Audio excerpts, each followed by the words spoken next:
Made with spoken.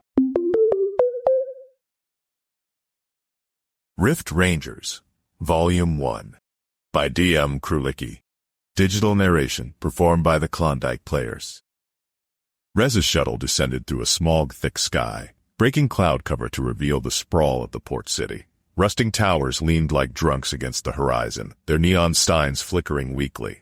Streets below boiled with life, traders shouting over each other, mercenaries in dented armor, pushing through crowds, and gutter-thin children darting between stalls with quick fingers and quicker exits. This was no paradise, which made it perfect for disappearing.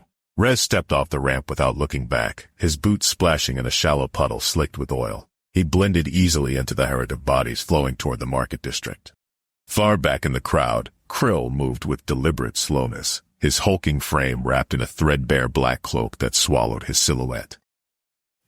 The hood shadow and the reptilian curve of his neck plates made him hard to mistake up close, but no one looked close enough.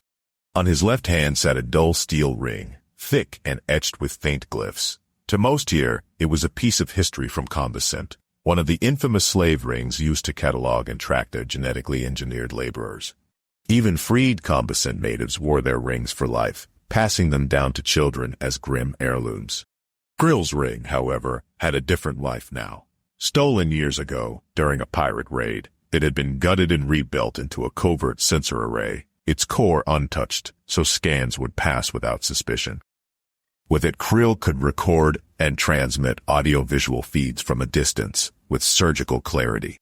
Rez slipped into the glass fang, a bar built into the hull of a decommissioned freighter. Its walls still carried the dents of old plasma fire, and the air smelled of spilled drink and fried wiring. Patrons hunched over metal tables, muttering deals in half a dozen languages.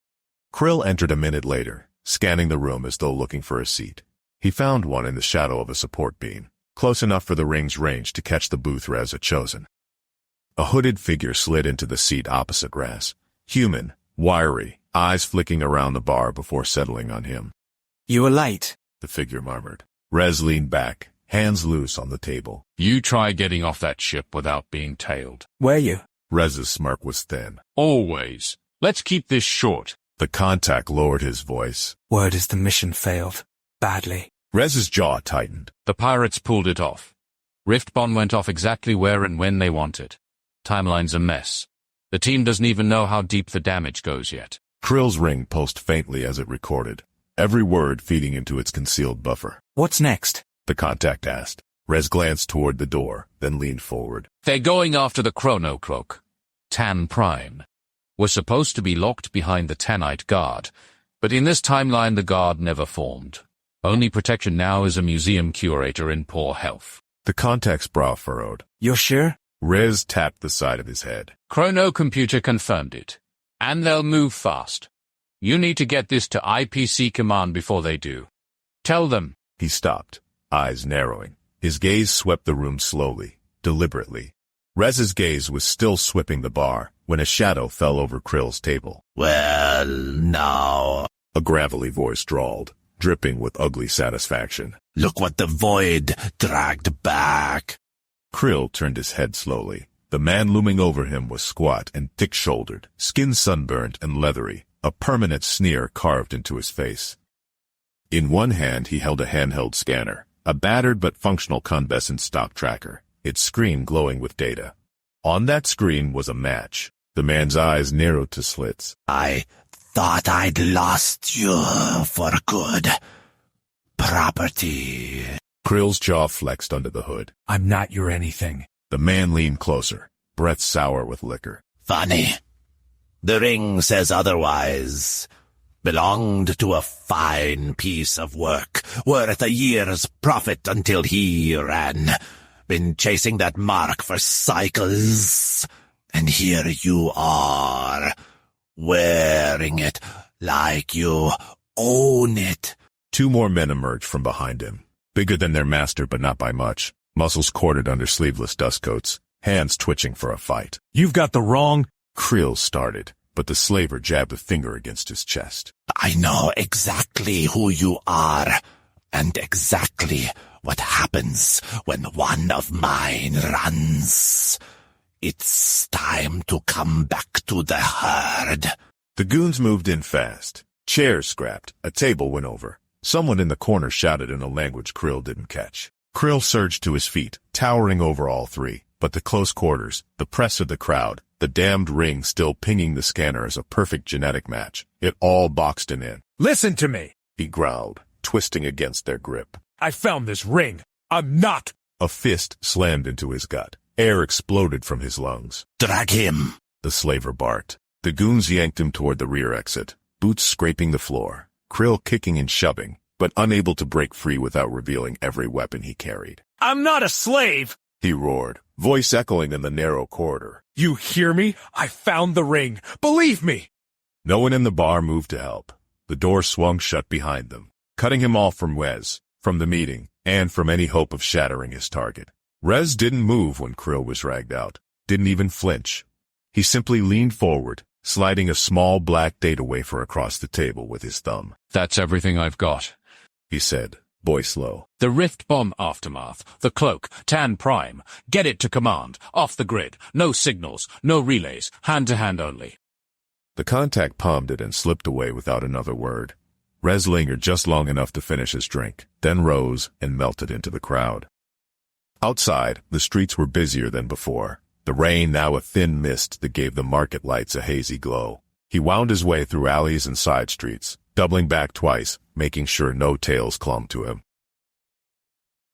The Gray Lantern Tavern down the street was the same as it had been for years, leaning against its neighbors like an old drunk, windows fogged with heat and ale fumes.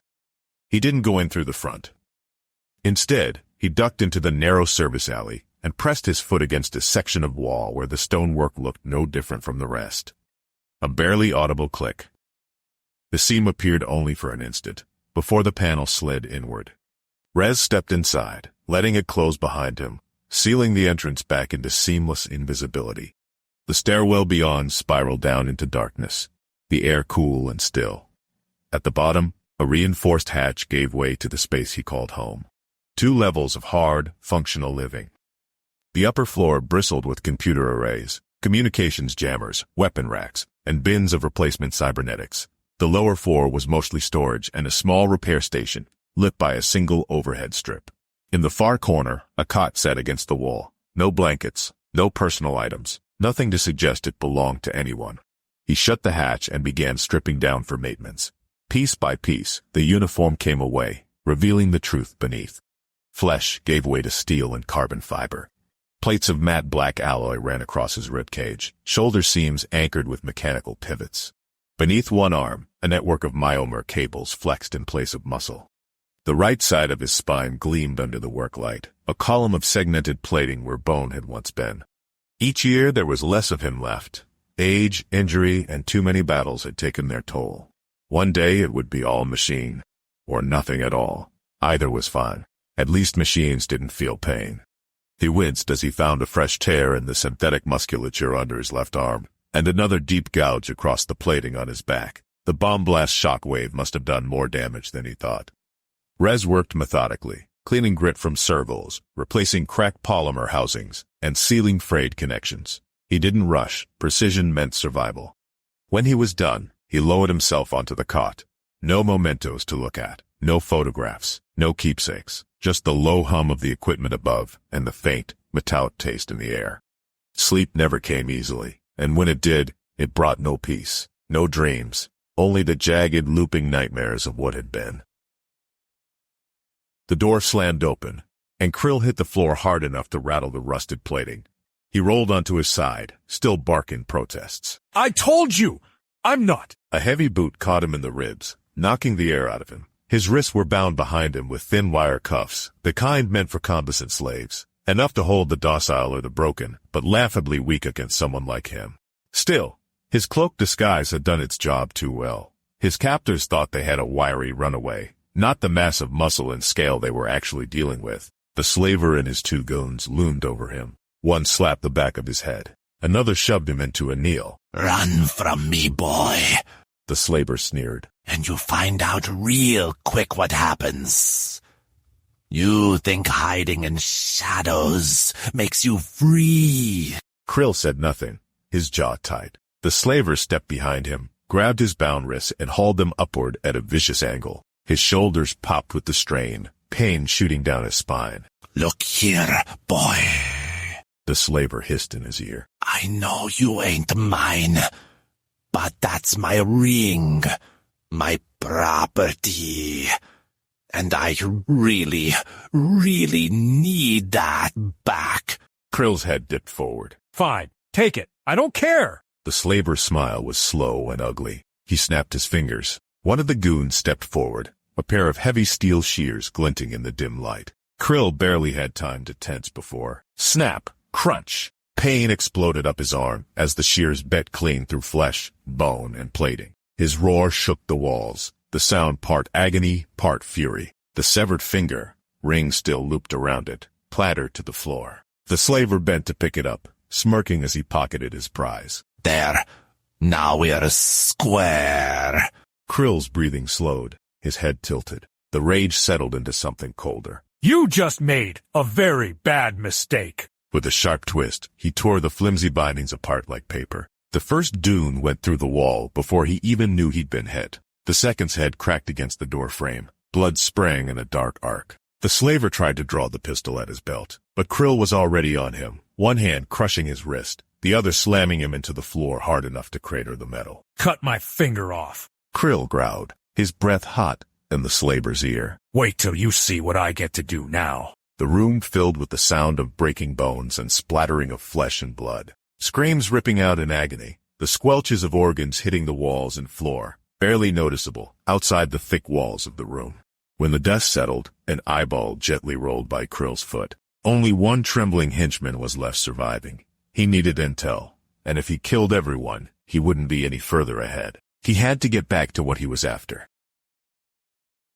Krill had stood in the narrow space between two of the rooms in the building. When he finished dealing with the thugs, one boot braced against a slaver groom's chest. The goon's hands were up, trembling, eyes darting to the blood pool near the other bodies. Another one, the one who'd been foolish enough to think he could play both sides, was already face down in the dirt, a clean hole through his forehead. Thanks for keeping an open mind. Krill said evenly to the corpse, holstering his sidearm.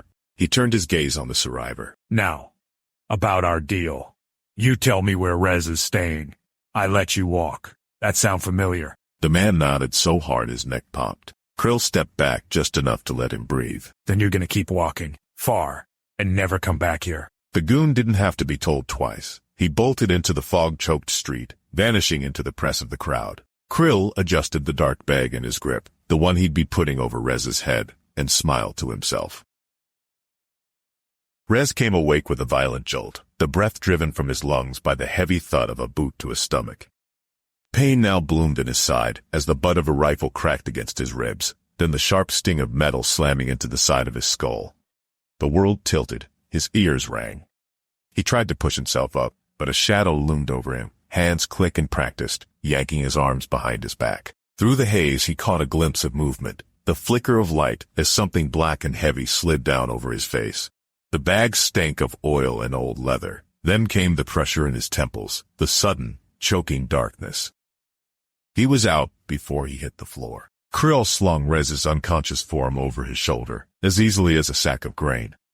The captain's orders had been to watch, to observe.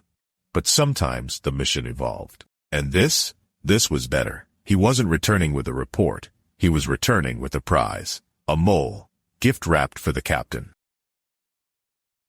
High above the team's debrief chamber, the Watchers were in motion. Dozens of tall, silver-gray figures moved like precision instruments around a web of suspended holograms, timelines rendered as infinite spirals, branching and rebranching into kaleidoscopic fractals. They swiped and pinched at the glowing threads, isolating a break here, testing a correction there. Every adjustment rippled through adjacent branches, forcing them to trace the cascade. What would fixing this do to that over there? Which events could be restored? Which were gone for good? Which would cause new disasters? The whole spire hummed with quiet urgency. For beings that rarely hurried, the Watchers looked unsettled. Down below, the Rift Rangers stood in a group by the command dais, the sting of their recent grilling still fresh. No one spoke. Nao's posture was rigid. Sarah stared at nothing. Jojo had her arms folded tight, eyes fixed on the floor. David shifted his weight, jaw clenched. Off to one side, The dwarf version of David leaned against the wall, uncharacteristically quiet, until he wasn't. You know, He said casually. in my timeline, I wouldn't have failed. David shot him a look. Yeah, lucky you. Not luck, The dwarf said with a smirk. skill. But He straightened. I've got my own mess to keep clean.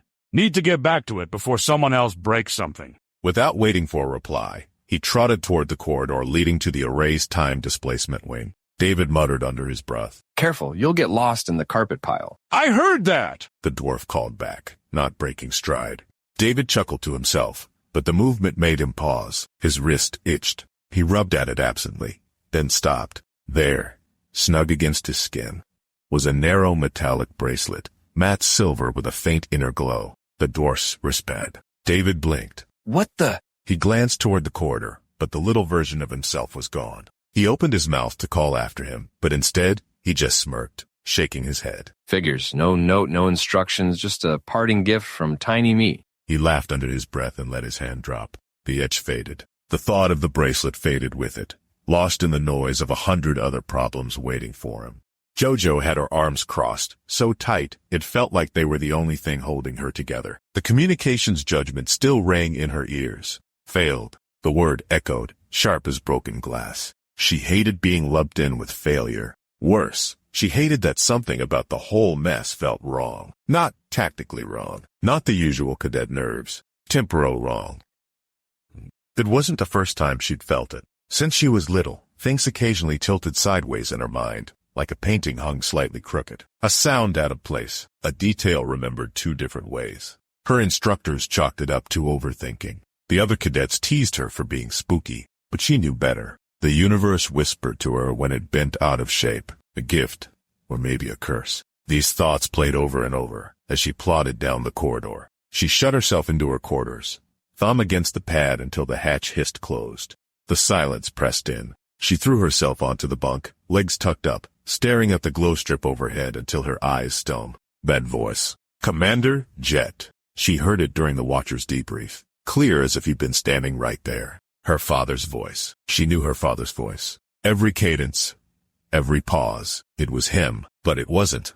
Her hands itched. She pulled her console pad from the wall, thumbed it awake, and swiped through her digital photo library. Not the new captures, but the old ones. The archive sets from Earth. She'd locked them away, but they were still there. She scrolled. Birthday cakes, with too few candles. School uniforms, that never fit quite right. Her dad was there sometimes, off to the side, blurry, smiling when he remembered to, and other times, not there at all. Her throat tightened. She swiped faster. There was one photo, her at maybe 6 years old, holding a balloon that sagged half deflated. Her father's arm draped over her shoulder, and next to her, a boy. She froze, a little older than her. Black hair sticking up at odd angles. Expression, half smile, half grimace, like he hated being in front of a camera. His arm slung casually over her shoulder, like they'd been glued together forever. Brother. Except, she didn't have a brother.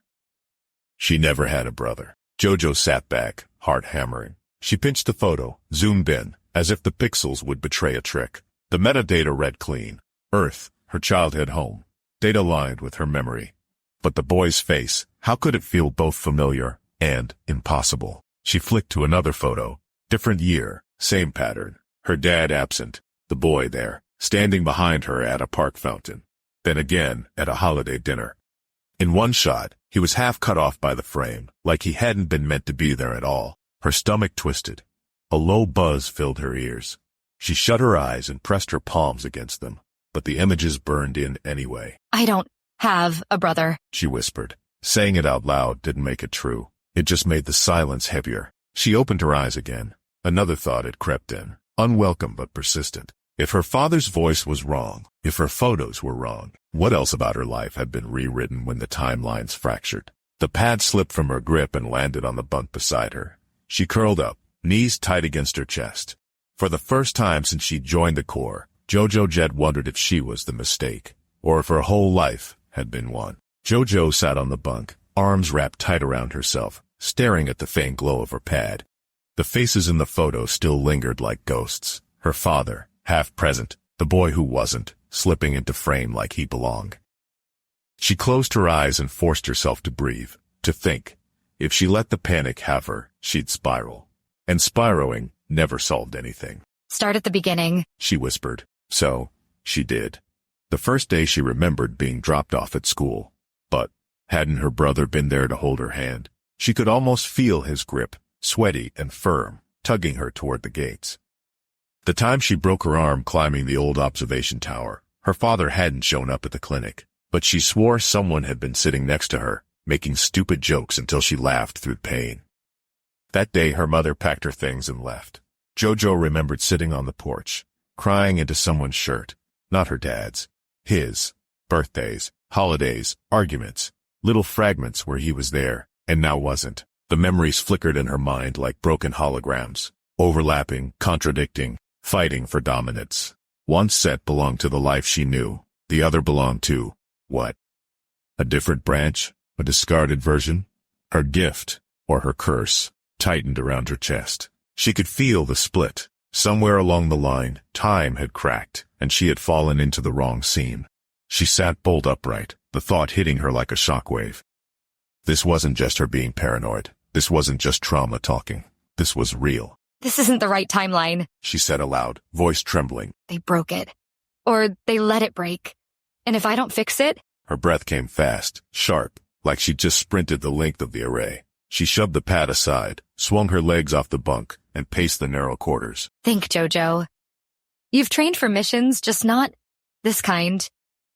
But it's still a mission. If the anomalies were bleeding into her memories, then the others had to feel it too, even if they didn't know it. The captain, especially, he was too sharp not to. He played everything close to the chest, but no one went through what he had without cracks showing. Maybe his cracks were different. Maybe he didn't even realize they weren't just his. She pressed her palms to the bulkhead, forehead leaning against the cool alloy. The watchers had been frantic, even rattled. She'd seen it in their eyes. They knew something was wrong, and they weren't telling the Rangers the full scope. Maybe they couldn't. Okay. She muttered. Step 1. Find proof. Step 2. Tell the captain. Step 3. She swallowed hard. Step 3. Fix it. Her stomach churned at the thought. What if he didn't believe her? What if the team thought she was losing it? Worse, what if she was right, and dragging them into it ripped the Rangers apart from the inside? Jojo looked back at the photo still frozen on her pad. The boy's blurry grin, the brother that wasn't. She straightened her shoulders. No, I won't let it. I can't. Too many timelines. Too many fissures. Even with every team of Rift Rangers working day and night, there was no way to patch them all. It was like trying to scoop an ocean back into a teacup with bare hands. Her first thought had been the obvious one. Go back. Return to the moment before it all went wrong. Press the right button. Close the anomaly before it spiraled. But that was impossible now. With the Fontos 5 substation, the control point where she'd made the error didn't even exist anymore.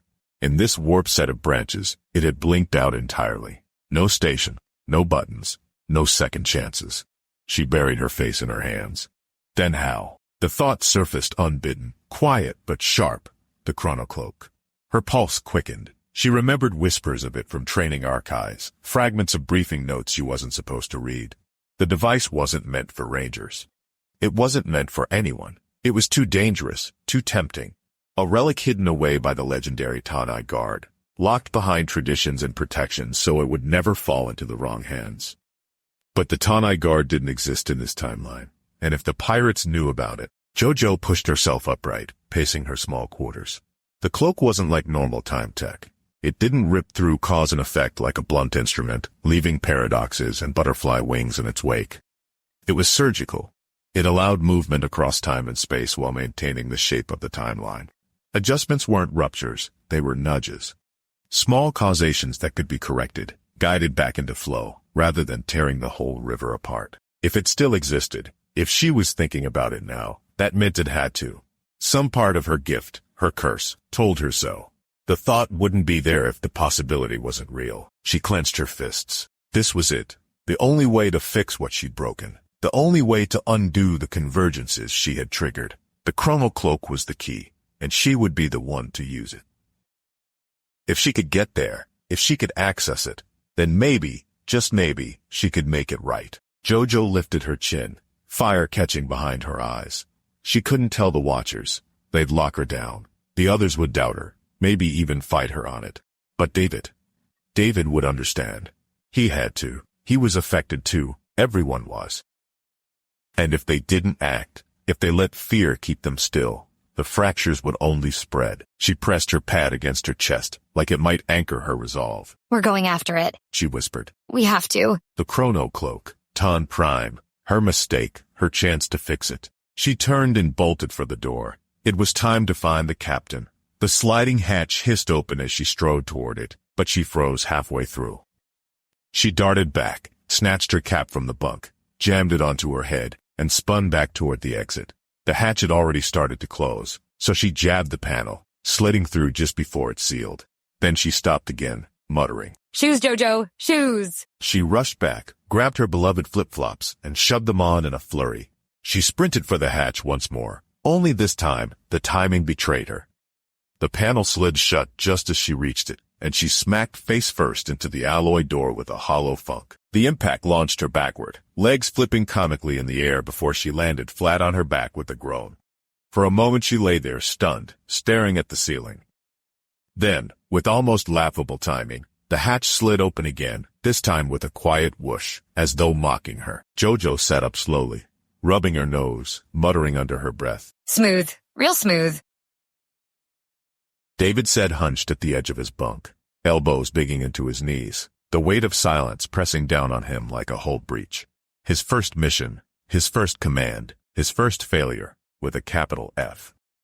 The watchers hadn't said it out loud, but he saw it in their eyes, the disappointment hanging over him like smoke. He wasn't cut out for this, not leadership, not destiny, not whatever the hell this was supposed to be. He just wanted to go home.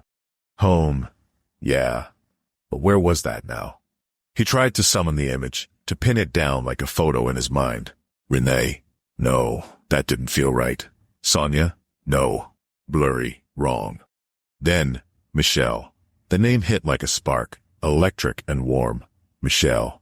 Yes, that felt right. It settled in his chest with a strange comfort, even if the details wavered, even if her face slipped out of focus every time he tried to hold on to it. Why was it so hard to remember? Why did it feel like his own life was being rewritten behind his back?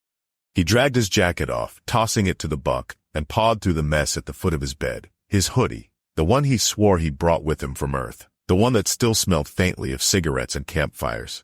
It was supposed to be right here, his anchor, but it wasn't. Of course it's not. He muttered bitterly. Why would anything stay where I left it? He pressed the heels of his palms into his eyes. He'd had enough. Enough of timelines and fractures and being told this was his destiny. Enough of being Captain Klondike, chosen by some cosmic recruitment lottery. He just wanted to be David again. Just David, on Earth, with Michelle. If he could just see her, maybe it would all snap back into place. Maybe he'd finally feel real again. Bleep. Bleep. The door chime jolted him upright. The hatch slid open with its clean, mechanical hiss.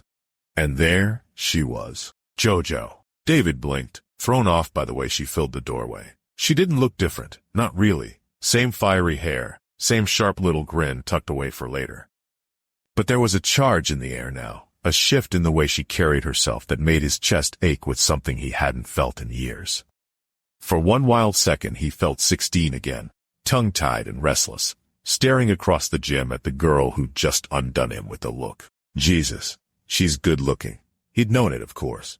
Anyone with eyes knew it. But why did he only notice now? Why did her presence pull him in like gravity, scattering every thought he'd been clutching so tightly? His gaze trailed lower before he could stop it. Those legs, bare, confident, and flip-flops? He almost laughed. Not standard issue, not even close, but somehow, they fit her perfectly. An easy rebellion against the uniform. They complimented her in a way boots never could. Captain? Her voice snapped him back. Bright, steady, expectant. He forced himself to meet her eyes, dragging his thoughts back into order. What's up? Jojo stepped into the room, a fire in her eyes that made the air feel charged. She didn't hesitate. I have a plan. David tried to focus, to push down the churn in his chest, the flicker of Michelle's half-remembered smile still haunting the edges of his mind. But as Jojo stood there, lit by the glow strips in the ceiling, fierce and beautiful and real, in a way nothing else felt anymore, he couldn't shake the thought. What if this was real? And what if everything else was already gone? David tried to focus. He really did. But as she crossed the room and started laying out her thoughts, he found himself staring again. The way her hands moved when she talked, sharp and precise. The way her jaw clenched when she concentrated. Even the small wrinkle at the bridge of her nose when she got frustrated. He couldn't help scanning every inch of her, distracted in spite of himself. Are you even listening? She demanded suddenly, snapping her fingers near his face. He blinked, guilty. Yes, totally. Cloak, tight on prime. I'm following. Her eyes narrowed, but she pushed on, trying to keep it professional. Trying being the key word, because even as she spoke, even as she fought to keep her voice level, she felt the heat of his gaze.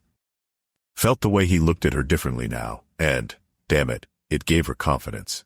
She liked it more than she wanted to admit. Maybe she'd wanted him to notice for a while now. Maybe there was a chance. Later, after everything. For now, she had work to do. Look, She said firmly. the multi-riff convergence button fiasco and the bomb together created too many fissures. We can't patch them, not one by one. But the Chrono-Cloak can let us move through time without wrecking everything else. No butterfly effect, no random collapse, clean corrections, small causations that can be steered right. That's how we fix this. David nodded slowly, dragging his attention back to her words instead of the shape of her legs under the glow strip. Right. Clean corrections. Steer it back on course. Yes. Jojo said sharply, her voice cutting through his haze. But we have to move fast. The pirates would surely be after it. If they get the cloak first, it's over. We'll be chasing ghosts for the rest of our lives. David swallowed, forcing his mind to stop wandering. He wanted to focus on the plan, on her words, on saving the timelines. But part of him couldn't escape the thought burning just beneath it all, that maybe, just maybe, Jojo was becoming more than his cadet, and that terrified him more than the pirates ever could. The words had stopped, but neither of them moved. An elongated silence stretched between them, humming like static in the air, electric and alive. Their eyes locked in a stare it carried 1,000 things neither of them dared say. David found himself mesmerized. He adored the way Jojo had come alive when describing her plan, the twinkle in her eyes, the way her voice danced with conviction. There was even a subtle lisp when she hit certain words, soft but impossibly cute. Her hair bounced as she talked, head tilting and nodding with animation, every movement bright with fire. And then there was the way she shifted her weight unconsciously, rocking heel to toe, her flip-flops lifting slightly at the back. It was almost as if she were putting them on display for him. She couldn't know, right? But damn, it was working on him anyway. Jojo, on the other hand, was starting to unravel under the weight of his stare. The man looking back at her wasn't just her captain, it was something more dangerous. His hazel eyes pierced her, pinning her in place, and the shadows cutting across his face only sharpened the effect. That jawline, the way he tilted his head when he listened, like every word she said mattered, like he understood her. Did he even hear the plan, or was he just looking at her? Her heart skipped. Wait. He keeps looking at my hat, then my hair, then my shoes, then back again. Oh my God. Was he actually checking me out? Focus, Joe. Plan. She drew in a breath, breaking the stare, forcing her mind back to the reason she was here. The Chrono-Cloak, the fissures, the mission. Anything but the way his gaze made her want to melt. Yes. She said, voice steadier than she felt. The plan, we have to take it up the chain. We need to talk to the commander.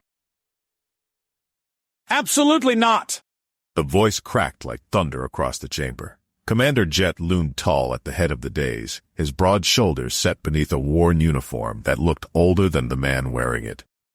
His face was rugged, lines carved deep from years of strain, and framed by a bright red-brown beard streaked faintly with gray. You could see where Jojo got it, the shape of the jaw, the fire in the eyes. Her mother had been pure ginger, but Jojo was the perfect storm of great genes. And yet, something in Jet didn't align. He hadn't remembered much of the past recently. He chalked it up to a flu bud, or something he'd eaten, swearing he'd return to normal soon enough. But whenever Jojo spoke to him, especially in that quiet, determined way she did now, it stirred something darker. Anger. He loved his daughter. He knew that with a certainty that anchored him. But there was something else. A grim reminder scratching at the edges of his mind. A past that wouldn't come into focus. Like a dirty window he couldn't quite see through. What Jet didn't realize was that he was a product of the very issue Jojo was trying to fix. He was never supposed to be here. He had never been in the service. In the timeline, Jojo remembered he had been in prison for crimes against his family. But this Jet knew nothing of that. All he knew was the gnawing sense that something was off. Like he had jumped into a book halfway through, cast as the main character, expected to know all his lines and cues without ever reading the first chapters. He shook his head, forcing the doubt down, focusing instead on the fiery young woman standing before him.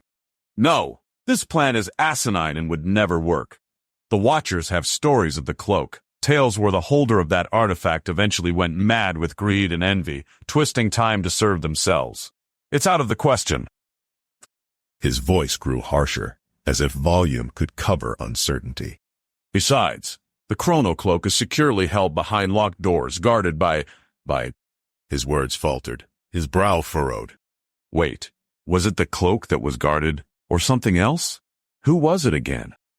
A silence fell across the chamber. Officers exchanged uneasy glances. To them, it looked like their commander had been at the Baranian Ale again. Sir? His aide ventured carefully. There is no guard for that relic. It's just housed at the Grand Tani Te Museum of Antiquities, on the central ridge of Tarn Prime. The only protection is the curator and a few civilian staff. Jet blinked, bewildered. He had been sure there was supposed to be an elite guard assigned to the Chrono-Cloak. He could almost picture their name, their sigil, but it slipped away from him like smoke. Because it didn't exist. Not here. And neither did he. His stomach lurched, his knees buckling. He caught himself on the rail at the edge of the dais, trying to steady his breathing. I think I need to rest, he muttered, his voice hoarse. There will be no retrieving of the Chrono-Cloak. Not for this harebrained plan. The Watchers will decide the best course of action. He turned, shoulders heavy, intent on retreating. But before he could take 2 steps, the comms officer's station erupted with alarms. Sir! The officer shouted. Urgent transmission from the Grand Tarnite Museum. Pattern pirate vessels just dropped out of light speed above Tarn Prime. They are headed to where the museum is. The chamber froze. All eyes turned to Jet. He stopped in his tracks, his body rigid, his face pale beneath the red-brown beard. Slowly, he turned back toward Jojo and Captain Klondike, his gaze hard despite the fog still clinging to him. I still think your plan stinks, he said, voice low and tight. But we can't let it fall into their hands. Go! David didn't move at first. He stood there, jaw tight, eyes fixed not on Jack but on the polished deck beneath his boots. Everyone else heard an order. He heard something else entirely. The Chrono-Cloak. It rolled around in his head like a stone in a tin cup. The others wanted it for strategy, for stabilizing the mess. Jojo burned to use it to fix the rift she'd caused. But David, he felt the gnawing itch in his chest, the kind of ache you couldn't explain in a briefing. If the cloak could really bend time, if it could put things right without tearing the seams further, then maybe, just maybe, it could take him back. Back before the mess. Back before destiny and fractured timelines. Back to Michelle, to Earth. To go home.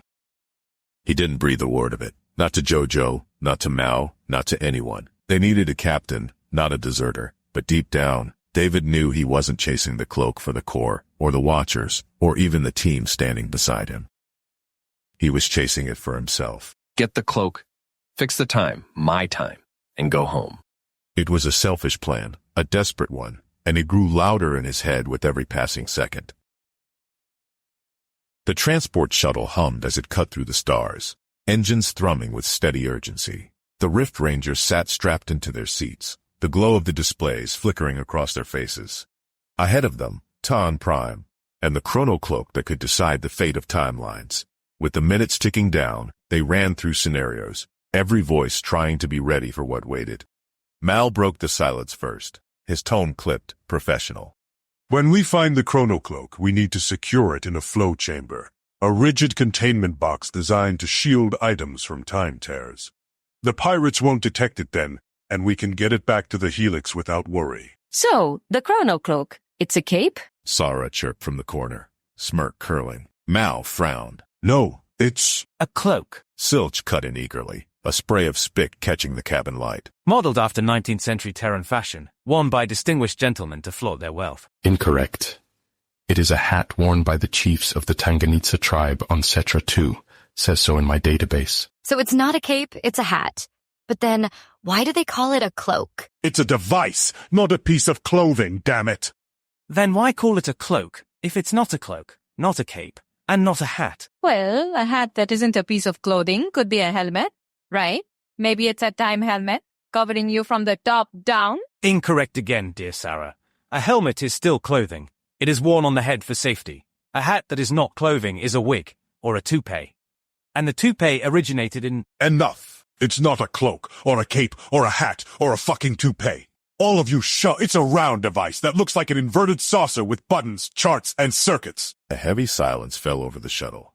Everyone stared at Mal, eyes wide, as the echo of his outburst lingered. But it could also be a jacket? A spanner wrench whistled through the air, missing her ear by less than an inch and clanging off the wall behind her. Jojo froze, eyes wide with surprise and astonishment, turning slowly toward Mal. He was still fuming, chest heaving, eyes blazing. Jojo blinked at him, stunned that he'd actually thrown something at her. The silence afterward was even louder than his shouting. All right. Settle down. David's voice cut through the tension, firm but even. All eyes shifted to him. Jojo still rubbed her ear, glancing at the wrench where it had landed. Mal sat stiff, glaring at the deck, chest still heaving. Sarah smirked, as if daring him to explode again. Zilch blinked with wide-eyed innocence, and Nine was mid-sentence about the evolution of hair pieces before David's tone finally silenced him. We don't have time for this, David continued. The pirates are already in orbit. By the time we touch down, they'll be making demands. So here's how it goes. He leaned forward, elbows on his knees, his captain's edge sharpening in the glow of the shuttle lights. Sarah and Zilch, you'll infiltrate through the service access at the rear of the museum. That leads to the basement storage levels. There's a maintenance shaft running up into the central exhibit hall. From there, you'll access the ventilation grid and come up directly into the cloak's chamber. Zilch sputtered in excitement. Ooh, I do love vents. Try not to spit on the priceless artifacts, Sarah muttered dryly. David pushed on. Mal, 9. You'll take position outside the front entrance. Stay out of sight. If the pirates get any bright ideas, you're our muscle. Hold the line. Keep the exits clear. 9's optics pulsed. Affirmative. I excel at intimidating door duty. David allowed himself the faintest smirk, then turned to the final part. That leaves me and Jojo. We'll run a distraction inside. Something loud enough to draw attention away from Sarah and Zilch while they get in, grab the cloak, and get it back to the ship. Jojo sat up straighter, fire lighting her face. Distraction, I can handle that. David met her eyes for just a second too long before looking away, clearing his throat. Good, then it's settled. Everyone knows their role. No freelancing, no arguments. We get in, get the device, and get out before the pirates know what happened. The team sat in silence, each of them digesting their part in the plan. The hum of the shuttle filled the gap. David leaned back, running a hand over his face. And for the record, I don't care if it's a cloak, a cape, a hat, or a damn toupee. Whatever it is, we make sure it doesn't fall into pirate hands, understood? The chorus of, "Aye, Captain," rolled back, some more begrudging than others. The plan was set. Krill's boots slammed heavy against the grated floor, the sound echoing through the hold as he dragged his prize behind him. Sweat dripped from the scaled jawline, eyes alight with grotesque excitement. With a grunt he hurled Rez forward, letting him crumple onto the cold steel decking. Caught us a rat. Krill spat, voice swollen with boyish triumph. One of our own, then feeding scraps to the Rangers and the IPC. Thought he was clever. Thought he was untouchable. Rez's hood twitched as he coughed, the coarse fabric damp with his breath. From the shadows at the far end of the hold, the captain stepped forward. Cloaked, silent, their presence heavier than chains. They said nothing, only crouched, lowering themselves until their hooded face was level with Rez's. The stench of sweat and oil mingled between them. The captain did not move. Krill, impatient, hooked a claw under the fabric and ripped the head covering on Rez away. Blinking against the harsh floodlights, his eyes watered. The captain's stare, unmoving, unreadable, burned into him. The silence stretched, sharp and unbearable. Rez, ever the gambler, forced a crooked smirk. Going to say something, boss? Or is this just the world's worst staring contest? No reply. Not even a twitch. The captain rose, movements deliberate, gliding back several paces. A pause, then suddenly they spun, charged forward, and drove a boot across Rez's face. The impact cracked loud, his head whipping sideways as he toppled onto his back, choking on blood and air. What followed was fury unchained. The captain's voice, once silent, erupted into a tirade. A storm of rage and betrayal that seemed to claw at the very walls. Loyalty. A backhand split Rez's lip, his teeth clattering against metal. Trust. A savage slap left his nose crooked, blood spraying across the floor. You betrayed me like they did, like they all did. The captain struck again and again, words breaking into snarls, memories bleeding into the violence. I let them in. I gave them everything, and they burned it all to ash. The captain's fist hammered into Rez's ribs, each blow forcing a wet grunt from his throat. I remember the mutiny, the knives in the dark, the way they smiled while they bled me dry. A kick crushed against his side, cracking bone with a dull snap. And now you bring their poison into my crew? A boot ground down on Rez's chest, crushing air from his lungs as blood foamed at his lips. He writhed, but every blow left him weaker, flopping like a rag doll in the captain's grasp. Fingers twisted into his hair, yanking his head up just to crash another fist into his jaw. Bone, split, skin. His eyes swam red. Krill stood to the side, grinning with feral delight, watching as his prize was reduced to pulp. The captain hauled Rez upright again, blood dripping from their gloves. Their voice dropped, cold and venomous. You'll be bait. The Rangers will come for you. They'll bleed for you. And while they scramble, we will claim the Chrono-Cloak. Rez sagged in their grip, head lolling, spitting teeth onto the deck. He coughed, then forced a hoarse chuckle through the blood. But it's not a real cloak, you know. Not something you wear like a cape or a hat. The captain's eyes flared beneath the hood. Without a word, they drove another kick into Rez's face. His body jerked, then sagged limp against the floor as the blackness claimed him. The cargo hold fell silent again, save for the sound of Krill's satisfied huffing. When Rez's awareness returned, it was in fragments. Pain first, sharp and burning in his shoulders and ribs. Then the bite of cold iron cuffs, the ache of wrists pulled high above him. He opened his eyes to blackness, a damp chill clinging to the air. His arms were chained to a beam overhead, body suspended so that his toes just brushed the floor. Enough to keep him alive, enough to make every breath a punishment. The room was silent. No jeers, no boots stomping the deck, no captain's fury. Just him, alone, waiting. They'll be back, planning what to do with me, how to turn me into leverage. He exhaled slowly through split lips, tasting blood. All I can do now is survive. Outlast them. The pain lanced through his shoulders again, forcing his mind backward, back to when this had all begun. The mission was simple. Infiltrate, blend, convince them I belonged. I had to be convincing, a pirate among pirates, just another desperate soul looking for credits and a cause. He remembered the first days, dirtying himself down, playing the part, adopting their swagger. He remembered their suspicious eyes, the tests, the fights picked to see if he'd back down. He hadn't. He couldn't. You don't earn trust with words. You earn it by bleeding beside them. Rez let out a bitter chuckle, cut short by a coughing fit that racked his ribs. And bleed I did. But he won them over. Piece by piece, face by face. Enough that they didn't look twice when he carried crates or sat at the card table. It was working, until now. The chains creaked softly as he shifted, trying to ease the screaming in his arms. He closed his eyes again. This is just another test. Rez, survive this. Remember why you came here. You're IPC. You knew the risks. You knew you might die. But you don't quit. Not now. Somewhere in the shadows, a drop of water fell, the echo carrying longer than it should have. Rez focused on that sound, grounding himself against the pain. Alone in the dark, all he had left was his resolve. He dangled, every muscle screaming with fatigue. His head lolled forward, sweat and blood dripping from his jaw. The silence pressed in, broken only by the rattle of chains when he shifted his weight. What was it? He thought, bitterly. Was it the time off request? Did I use the wrong slang? Maybe I said something that set off alarms. Something small. Something stupid. That's all it takes. His jaw clenched. It doesn't matter. I'm here now. All I can do is find a way out of this. The ache in his back flared again, sharp and electric, his biomech spine protesting every inch of strain from being suspended. The grafted servos in his shoulders ticked faintly, out of alignment. That gave him an idea. If I can disengage the shoulder servos, just slip them out of gear a little. Maybe I can twist far enough to get leverage on the restraints. He focused on his breathing, teeth gritted. Relax the musculoskeletal ligature chain, he reminded himself. A surgeon's phrase burned into his memory from years of procedures. Loosen it. Get it off track.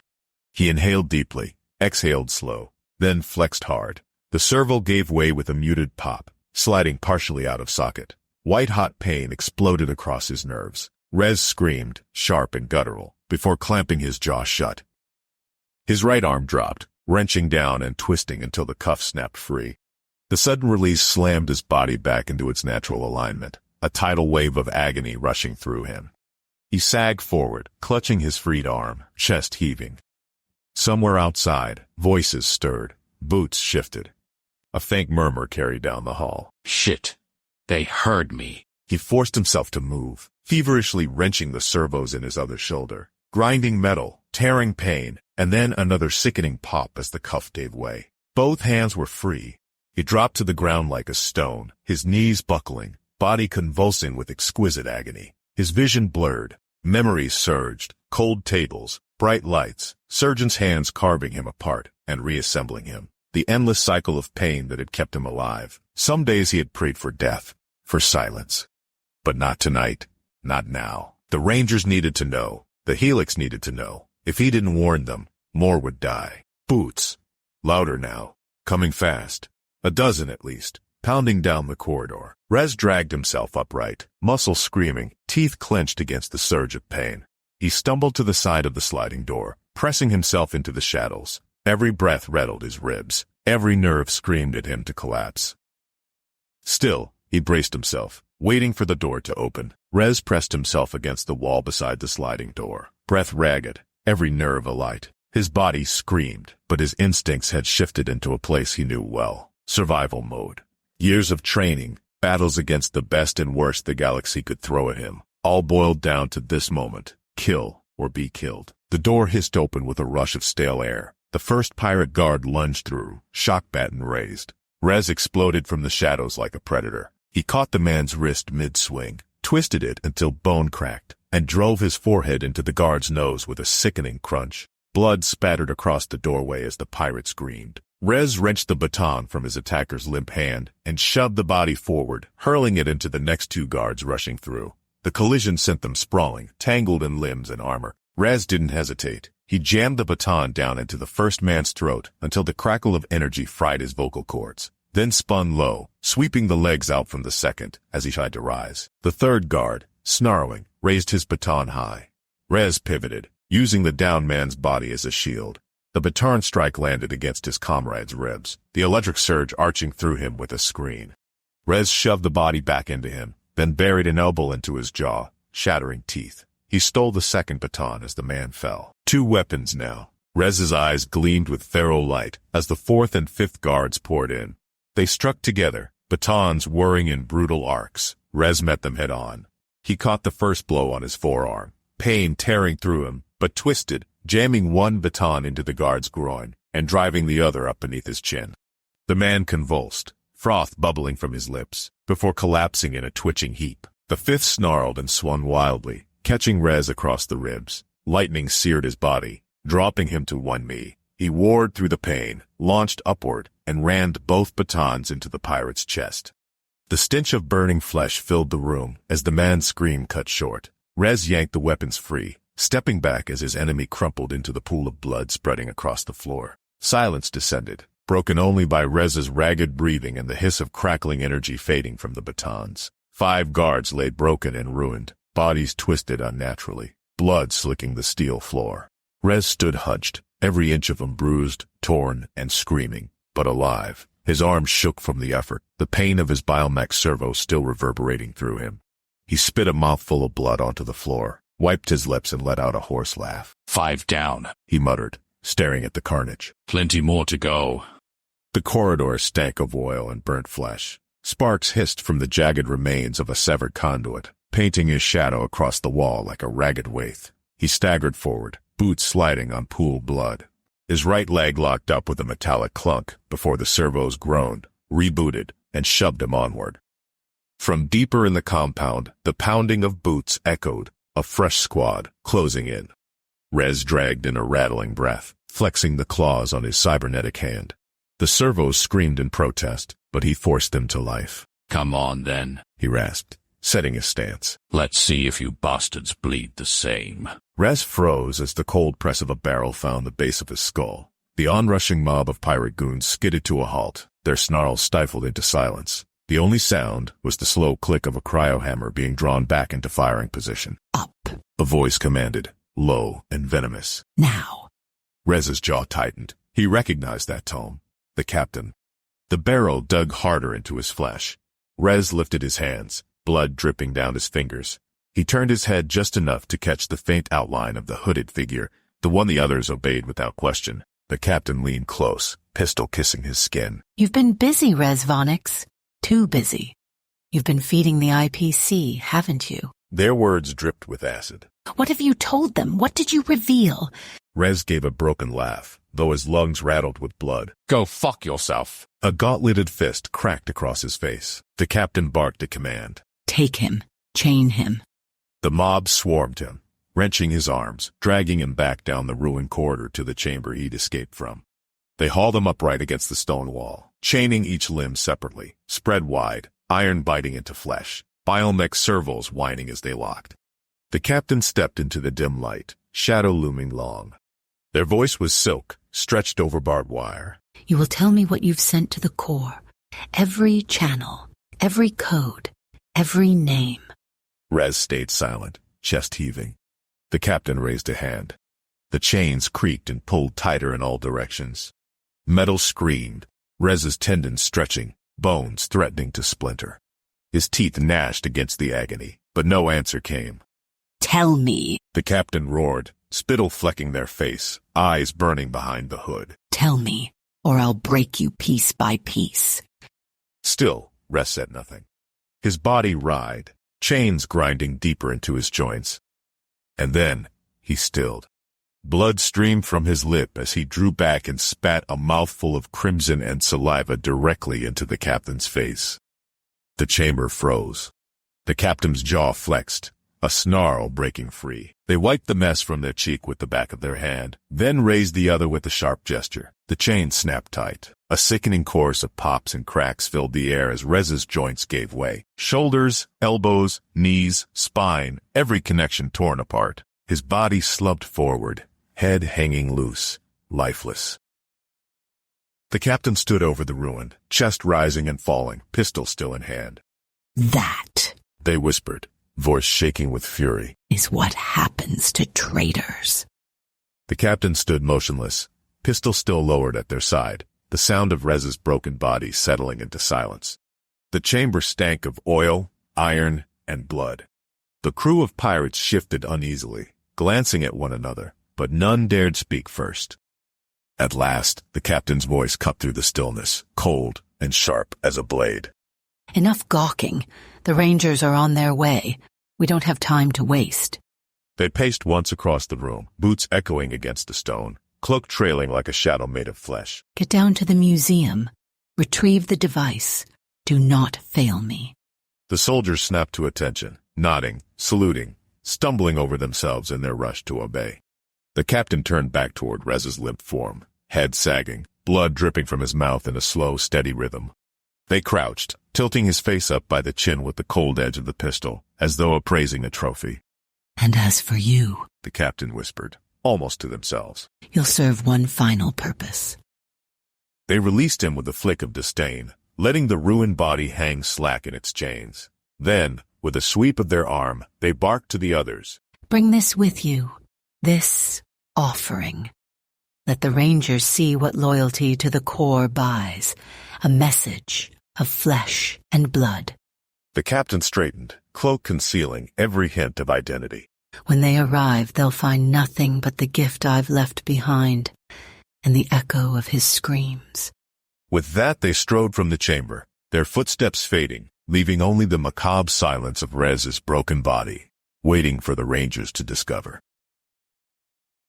The shuttle's landing struts hissed as they settled against the tarmac outside the museum. A soft shudder rippled through the crew as the ramp lowered. The night air was still. Sarah's voice cut across the comms, low and sharp. It's quiet. Too quiet. I know, David replied, tightening the strap on his rifle. Stay sharp. This doesn't feel right. Now's gravel-thick voice chimed in. Agreed. Extra vigilance. No mistakes. Jojo's footsteps pattered lightly over stone as she darted to her flank. Her breathing came quickly through the mic, a whisper of nerves betraying her. Copy that. I'm moving. Still, no one out here. Ahead, Zilch slipped across the ground with a disquieting grace. His fluid movements almost serpentine. He hugged the building shadow, already closing on the vent shaft. Strangely empty. Not a single guard. No civilians. David's eyes tracked the courtyard, noting the absence himself. Only one figure shuffled near the exit, a maintenance worker, with eyes darting in every direction, shoulders hunched, desperate not to be noticed. The man slipped quickly toward the doors and vanished into the night. Visual confirmed. David muttered. Guy looked terrified. Something spooked him bad. Jojo whispered, a half-laugh under her nerves. So, what if we pull a fire alarm or throw a drone through a window? Maybe streak across the lobby shouting, "Surprise inspection." David smirked despite himself. Creative, but no, not yet. Let's hold off. Something isn't adding up. Copy, Captain. She breathed, forcing a steadier tone as she crouched behind a column. In the comms net, Sarah's voice returned, clipped, efficient. Making my way through the back. Zilch status. Inside. The amphibian murmured. The faint sound of metal creaked as he slipped into the ventilation shaft. Crawling through now. Should drop into the main chamber in 60 seconds. The team's voices interwove over comms, tactical and calm, position updates, covering arcs, breaths held between words. Then, silence. For a long moment, nothing but static.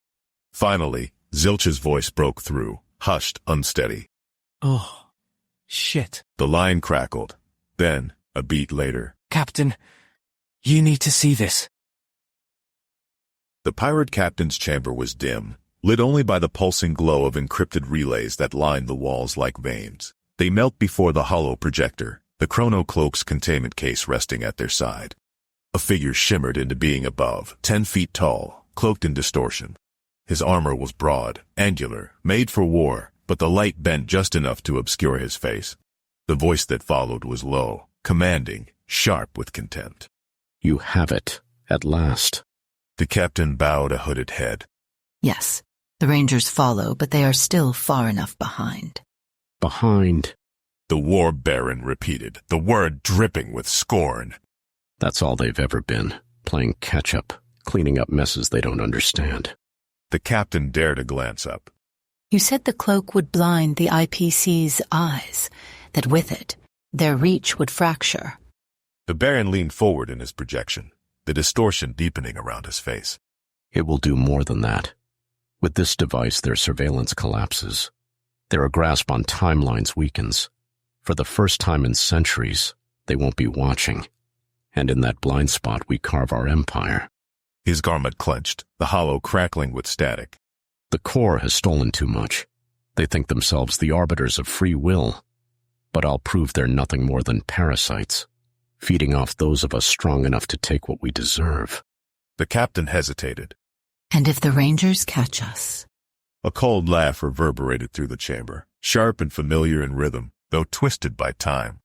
They won't. They never could. Not then. Not now. And certainly not him. The captain stiffened, but said nothing. Bring me the cloak. Do not fail me.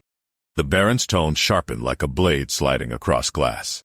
I raised you from nothing. Don't make me regret my investment. The hollow fizzled, collapsing back into darkness. The pirate leader stood slowly, a hand brushing the Chrono-Cloak's case. Behind the veil of the hood, their face was unreadable. The captain's heart thundered with one thought. They would never speak aloud. What kind of man hates the IPC this much? The captain strode back onto the bridge of the pirate cruiser, the echo of the Baron's words still gnawing beneath the hood.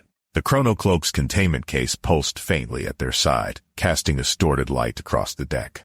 The crew fell silent, a dozen pairs of eyes tracking the figure with a mixture of fear and expectancy.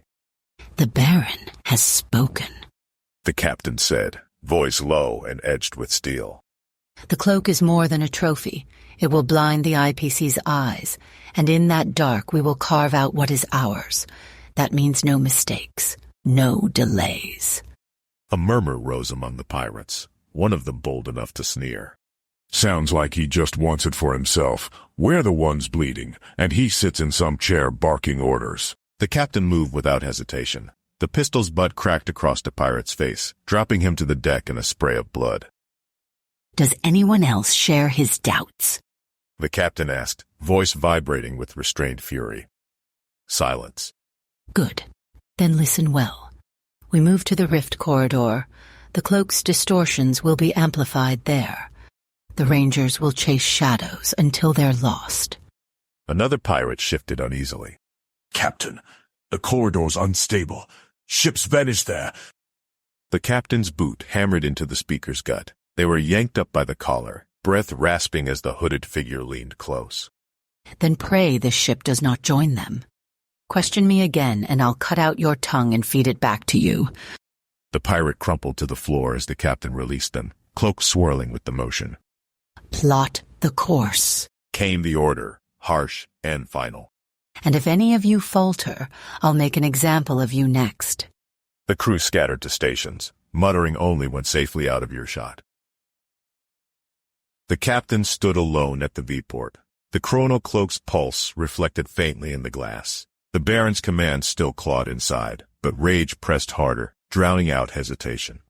Anger was the only weapon left to wield, and so it was wielded without mercy. The bridge buzzed with activity as the crew scrambled to obey, but the captain didn't move, still as a statue, eyes hidden beneath the hood, hands gripping the edge of the V-port frame. The Chrono-Cloak's pulse reflected in the glass, steady, rhythmic, like a heartbeat, too steady, too familiar. The Baron's words echoed again, "Don't fail me." Why did it feel like those words had been spoken before, not once, not twice, but 1,000 times across 1,000 lives, each ending the same: failure, punishment, shame, a cycle without a beginning or end. The captain closed a gloved fist tight, leather creaking with the strain. The crew didn't see the way the shoulders hunched ever so slightly, the way breath came ragged under the hood. Why does this feel like memory? The mission blurred at the edges. Retrieve the cloak, deliver it, secure the blind spot. But the intention, the purpose, it slipped through like sand. Was it ever about the cloak, or something else? The captain tried to reach back to the start, to the first order given, the first oath sworn, the first step into this path. But it was gone, lost like forgotten news, irrelevant in the face of yesterday's chaos. Every word of the Baron struck deep, not because of his power, but because of the strange familiarity, the sense of having bent the knee before, lived this fury before, obeyed these commands before, a shadow of a self that no longer fit beneath the mask. The captain's jaw clenched. A tremor of doubt pressed in unbidden. But doubt was weakness, and weakness had no place here. The captain straightened, shoulders set, gaze hard behind the hood. Rage was simpler, cleaner. Rage drowned the questions. Course plotted, a crewman called nervously. Good, the captain replied, voice steady now. Then let's see how long the Rangers can survive in the dark. Yet, as the stars shifted, and the ship moved toward the rift corridor, the Chrono-Cloak pulsed once more, its steady rhythm beating in time with the unease that refused to fade. The bridge crew bent to their stations, pretending not to notice the captain's stillness at the V-port. But in the shadow of a console, 2 raiders leaned close, voices hushed. You see that? One muttered. Every time the Baron talks, the captain comes back twice as pissed. It's like he's got them on a leash. The other snorted. More than a leash. It's like a married couple. The first one chuckled darkly. Yeah, who's the wife, though? The second's eyes widened, mock gasp slipping out. Wait, you mean they are married? Which one's the girl? The first pirate elbowed him, both snickering under their breath, until the captain's head turned slightly, hood shifting just enough to silence them. Back to work. No more jokes. But the whisper lingered in the stale air of the bridge, a joke that cut too close to a truth none of them understood. The shuttle bay doors groaned as they slid open, the ranger stepping inside to find the repairs wrapping up. Sparks hissed, panels welded smooth, conduits humming clean again. In the middle of it all, Nine stood ramrod stiff, optics locked forward in the way of a man refusing to acknowledge reality. Reality, however, fluttered around him with grease-stained wings. Trink zipped in loops and circles, her chatter endless. She tugged at Nine's on-plating, leaned against his chest as if testing structural integrity, then flitted back to inspect the curve of his hydraulics. Perfect lines. Perfect torque. I knew the moment I saw you that we were meant for each other. Nine's voice came flat, monotone but with an audible edge. We are not meant for anything. Oh, hush. Trink cooed, patting his arm. We'll clear out that back corner of the bay, hang up some bunks, maybe a potted glow fern or two, a cozy little nest for a family. Nine twitched, servals whining faintly as if under strain. Incorrect. There will be no nest. There will be no family. Jojo nearly doubled over laughing. She hopped forward, clasping Trink's hands. Oh, a family. I love this idea. We'll need flowers for the ceremony, obviously, and a color scheme. Nine looks great in navy, don't you think? Nine's optics flared red in protest. Cadet Jet, desist immediately. Trink's wings buzzed faster, her smile so wide it nearly split her face. Yes, navy. You have such good taste. And I already have ideas for the vows. Jojo gasped dramatically, spinning toward the others. Did you hear that? She's got vows. This is happening. Nine finally snapped his head toward David, voice booming in the hangar. Captain, request immediate transfer to any other assignment at once. David, hiding the smirk tugging at his lips. Repairs are done. That's what matters. Jojo leaned in close to Trink, whispering loudly enough for Nine to hear. We'll have to invite the whole team. Mal can give a speech. Zilch can be ring bearer. Zilch burbled happily at the suggestion. Mal just groaned. Nine made a sound somewhere between a grinding gearbox and a growl. This unit will self-destruct in 5-4. But Jojo was already cackling, Trink flitting around Nine like he was the greatest treasure she'd ever found. Trink twirled around Nine's shoulder plating with the zeal of someone decorating a cake, patting his metal frame, fluttering her lashes. Our bay will be perfect. She crowed. I'm thinking drapes in the corner, a hammock for the downtime, maybe even a crib. Nine's optical sensors flickered in what looked suspiciously like panic. This is a workshop, not a domestic nest. He attempted to sidestep, but Trink clung to his arm like ivy on stone. Jojo leaned against the bulkhead, grinning ear to ear. Oh, this is too good. Nine, you'll need matching rings. Trink already has the color scheme sorted. Nine's photoreceptors dimmed to slits. Unacceptable. Jojo clapped her hands in mock delight. Don't worry, I'll help plan the wedding. That was enough to make Nine emit a low mechanical rumble that sounded very much like restrained fury. David tugged Jojo gently aside before sparks or bodies flew. Easy, he murmured with a chuckle. You keep this up, he'll kill you first. Then the rest of us for good measure. Jojo giggled, eyes sparkling. Worth it. Did you see his face? They huddled together conspiratorially, whispering. So, big wedding or small? David teased. Definitely big. Open bar. Sarah, as Zilch's +1. Jojo clapped a hand over her mouth to stifle her laughter. Oh my God, yes. And Mal can officiate. With his scary monotone priest voice. They broke into a fit of laughter, leaning against one another for balance. Then Jojo's hand lingered on David's arm, a touch that seemed casual, but wasn't.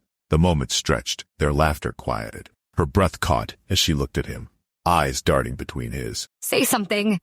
Give me a sign, she said to herself. David felt the intent burning in her gaze, an ache that tugged at him harder than he wanted to admit. She wanted him to kiss her, take her, see her. But before either could move, Sara's voice snapped through the air like a whip. Let's go. For fuck's sake. Pirates aren't going to kill themselves. Focus, people. The spell broke. Jojo pulled her hand back quickly, cheeks flushed. David exhaled, steadying himself. The moment passed, but the weight of it lingered. David froze after Sara's shout cracked the air. His eyes snapped toward her, then pulled back to Jojo, so close, so alive, so impossibly magnetic. He tried to speak, but his throat was dry as dust. Nothing came out. The urge to lean in nearly broke him, just once. Just close enough to taste the warmth of her breath, to feel if her lips were as soft as they looked. Every part of her dazzled him, right down to those stubborn flip-flops she refused to give up. And then, David, where are you? the voice wasn't Jojo's, wasn't SARS. It wasn't anyone here. It came from somewhere deeper, softer, achingly familiar. Only he heard it, however. A voice that belonged beside a bed, in another world, whispering through the static between lives. Longing, wishing, pulling at him. It shook him. He jerked upright, forcing the moment down, brushing past Jojo before he betrayed them both. She's right. He snapped, voice steadier than he felt. Let's move. Pirates aren't going to wait. The team stirred, but the weight of what almost happened, what might have happened, hung between him and Jojo like smoke. Jojo's breath caught in her throat. For one heartbeat, she thought he was going to do it, that he was going to close the impossible space between them. Her heart hammered in her chest, and then, nothing. He brushed past her like she was just another cadet. She swallowed hard, blinking at the sudden sting in her eyes. Damn it. I almost had him. Stupid girl. Why did you just sit there staring like that? She shook her head, cheeks burning, gaze dropping to the ground as she forced her tiny feet to move. She didn't notice her pants pocket was hooked on the jagged corner of a table until she walked forward and the universe yanked her backward. Flat on her backside, feet kicked up in the air and one flip-flop flying away behind her. A cloud of dust puffed up around her as a few rocks skittered and bounced away. Yikes! Jojo scrambled up, face redder than a nova, freezing in place to check if anyone saw. No heads turned. Blessed stars.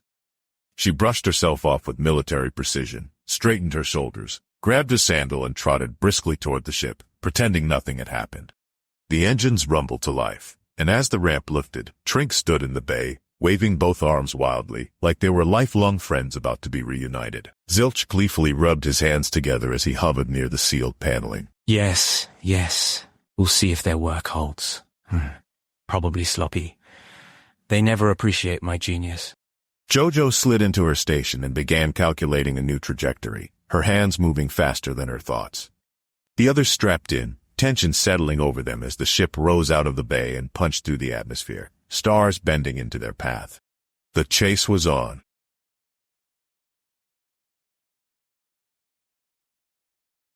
Professional audiobooks in a click. Spoken.